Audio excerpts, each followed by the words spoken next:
What's the deal, everybody? It's your boy Ali, the Deep Perspective.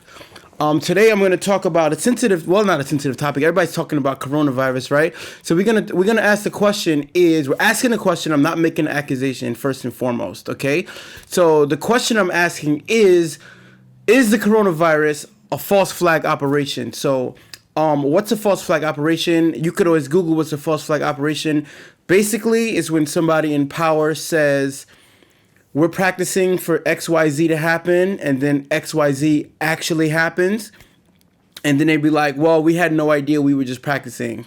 That's what a false flag operation is. When someone in power sets up something to happen for whatever benefit they want to get, and one of the ways they do it in some instances is they pretend like they were practicing for a drill. So anyway, what I want you guys to do right now is go on your computer and go to Google, and I want you to Google centerforhealthsecurity.org, right? And they had an event called Event 201.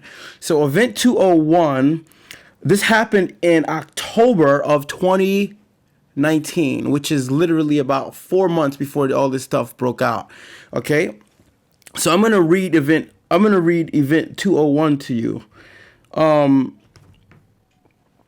Okay, so first of all, the Johns Hopkins Center for Health Security, in partnership with World Economic Forum and Bill and Melinda Gates Foundation, hosted Event 201, a high-level pandemic exercise on October 18th, 2019 in New York City. Okay, now let me read to you the scenario. This is the scenario for this drill that they did in October 2019. Okay, Event 201 simulates an outbreak of a novel zoonotic coronavirus. It names coronavirus specifically. Event 201 simulates an outbreak of a novel zoonotic coronavirus transmitted from bats to pigs to people that eventually becomes efficiently transmissible from person to person, leading to a severe pandemic. The pathogen and disease it causes are modeled largely on SARS, but is more transmissible in the community settings by people with mild symptoms. The disease starts in pig farms in Brazil, quietly and slowly at first, but then it starts to spread more rapidly in healthcare settings. When it starts to spread efficiently from person to person, in the low-income, dense-packed neighborhoods, it is first exported to travel to, well, whatever. Those are the details of the drill that they did.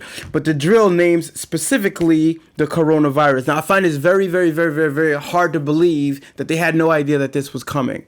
Okay, now I'm not making any accusations. I'm not saying Bill Melinda Gates did it or whoever did it, Trump did it, or whoever you want to say. But we have reason to believe that people knew this was going to happen much longer in advance than they let that happen.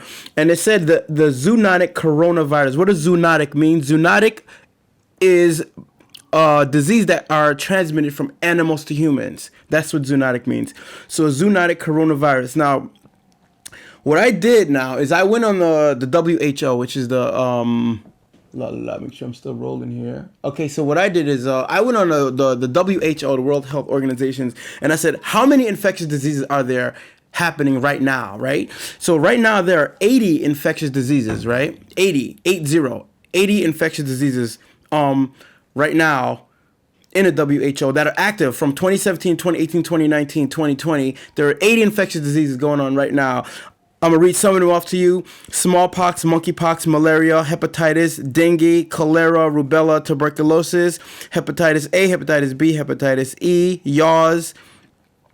And then when you get through these 80 separate infectious diseases, you get to influenza / avionic disease. And this is where you got the H9N9 and all these various types of influenzas. Now, through these 80 infectious diseases that you can get in this age right now, influenza avian is kind of one of them, and within that you have, you know, the coronaviruses and these kind of things. Now, within 80 infectious diseases, how did they know to practice for this exact disease 3 months before it was going to become a worldwide epidemic? That's what I want to know. That's my question to you right now. If you got some answer for me, I want you to type that answer in the comments right now.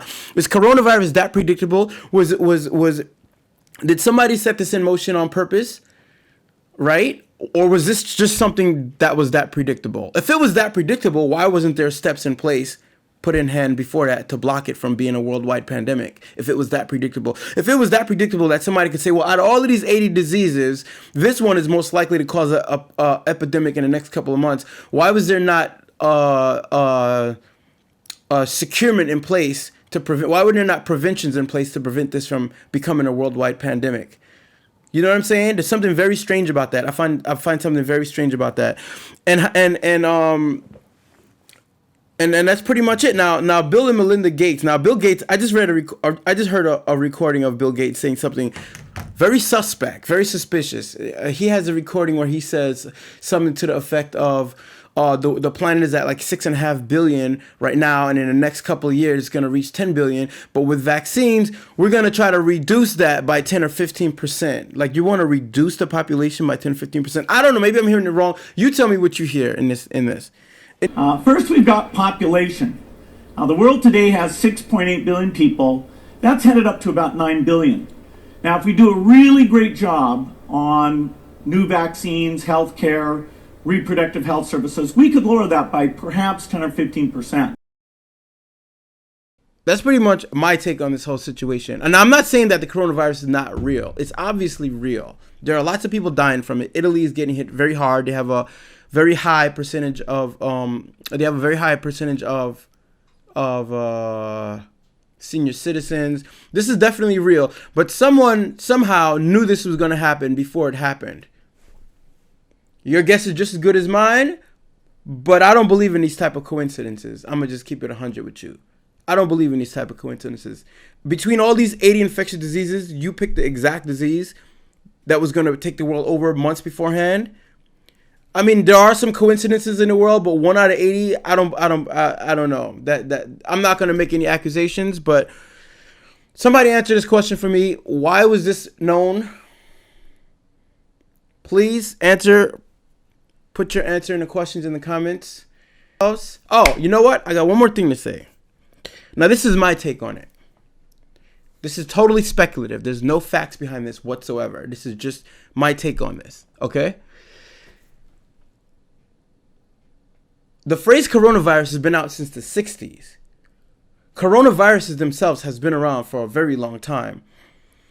It's possible that thousands and thousands of people already had this coronavirus years ago, 2 years ago, 3 years ago. Was anybody testing for this virus 2 years ago? No. If they would have started running tests on this coronavirus 2 or 3 years ago, how many positive results would they have gotten? Would it be zero? I don't know. I find that hard to believe that it would be zero. So this is my take on this. This is my personal opinion on this whole thing. What if lots of people already had the coronavirus from years ago, and what if they knew this outbreak was going to happen, so they started doing all this testing, and now everyone's testing positive because they already had this in their system from years ago? This is something that I could have had this in my system years ago, and nobody could have just killed it off. But the antibodies could still be in there. I might still test positive for it. You know what I mean? This is something that could have been in people's. But now this is the thing. This is the thing about fear mongering, right? If you tell everybody that this disease that resembles a cold or a flu is going to kill everybody, as soon as everybody feels like they're going to get a cold or a flu, they're going to run to the hospital and they're going to get themselves tested, right? So if you got now thousands of people who otherwise normally would have stayed home, they're going to run to the hospital and be like, oh my God, I think I got it. And they're going to start testing more people, and more people are going to become positive. And tomorrow is going to be 1,000 tests, and 500 is going to be positive, and the next day they're going to do 2,000 tests, and 1,000 people positive, and the next day they're going to do 5,000 tests, and 2,500 of them going to be positive, and we're going to be like, oh my God, this number of people getting infected is multiplying every day, is doubling every day. Is that what's happening? The response to this epidemic, this pandemic, is kind of suspicious. You know what I'm saying? Because now all of a sudden they're going to start making rules. You can't come outside. This is a mandatory lockdown. When the tanks are going to roll through the street? When do we stop this? Groups of 6 or more, groups of 5 or more, outlawed. Groups of 2 or more, outlawed. What's the next progression? This is the question you need to answer. Not only what's the next progression, but what's the repercussion? If you tell me I can't come outside and I go outside, what are you going to do? You're going to fine me? You're going to put me in jail? You're going to lock me up? You're going to shoot me? What are you going to do? If you make a quarantine and nobody comes outside, what are you going to do if I come outside? This is starting to resemble something scary we saw back in the days. You know what I'm saying? My personal belief is that a lot of us probably had this years ago, last year, the year before. They probably already knew this was going around years before. It's possible they knew this was going around years before. They knew somehow it was going to spike at this time. I don't know how they knew or what they knew. But they knew somehow it was going to spike at this time. Now, when it spiked, they spread all this fear-mongering all around. Everybody go get yourself tested. Everybody got to quarantine. Everybody got to do this. Everybody got to do that. Look how many people die from the flu every year. Those numbers are not going to be that much different.